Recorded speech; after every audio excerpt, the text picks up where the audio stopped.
The most widespread affliction facing documentary cinema today is known as Wikipediaitis, a malady wherein a feature-length film would be better served by the form of a written article. Telltale symptoms include questionably necessary animated interludes, an excessive padding via points restated ad nauseum, and an overall prioritization of the subject material over its method of presentation. Too many recent non-fiction films have attempted to fill a 90-minute bag with 40 minutes of informational manure, but the hot doc's premier active measures goes a touch too far in the other direction. Director Jack Bryan synthesizes dozens upon dozens of articles for a more circumspect view of Russia's ongoing meddling in American politics, running the risk of overloading his viewers instead of, underloading them.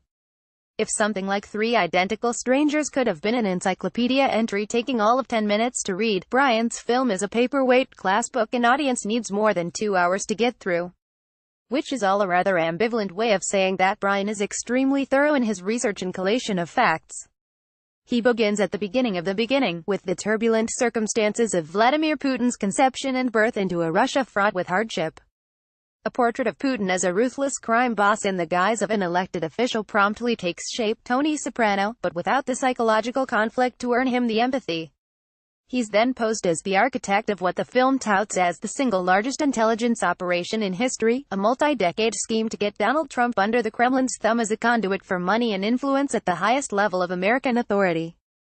Of course, it all adds up. 2 years' worth of newspaper headlines have told this story piecemeal, but seeing it all arranged just so communicates the enormity of the purported con. Bryan methodically charts the increasing Russian presence in Trump's business and social lives, from the allegations of his allowing gangsters to use Trump Tower as their personal money laundromat up to the DNC email hack and even the Cambridge Analytica data mining mischief. Trump is all fraying threads, yank on anyone, and it leads back to some para-governmental ghoul with a body count and a corruption charge or two. Bryan's done his homework mapping out an elaborate network of past wrongdoings with news clippings and TV footage. If the just deserts that this film demands ever come to pass, it will almost certainly be the most copiously photographed treason in a long and illustrious American tradition. That there is so much to cover ultimately works against the film, however.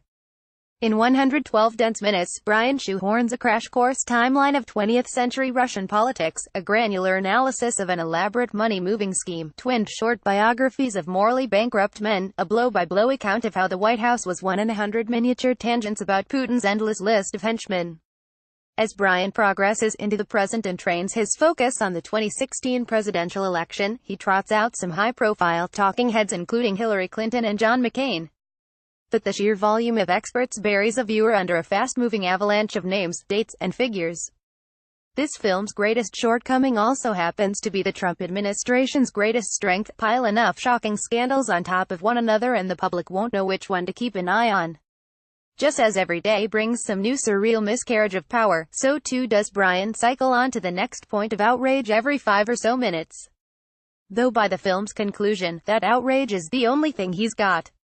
For all the mountains and mountains of evidence that Bryan has organized, it's strictly circumstantial. As thorough as his reportage may be, this documentary was never going to be the thing to discover the smoking gun definitively proving Trump's guilt.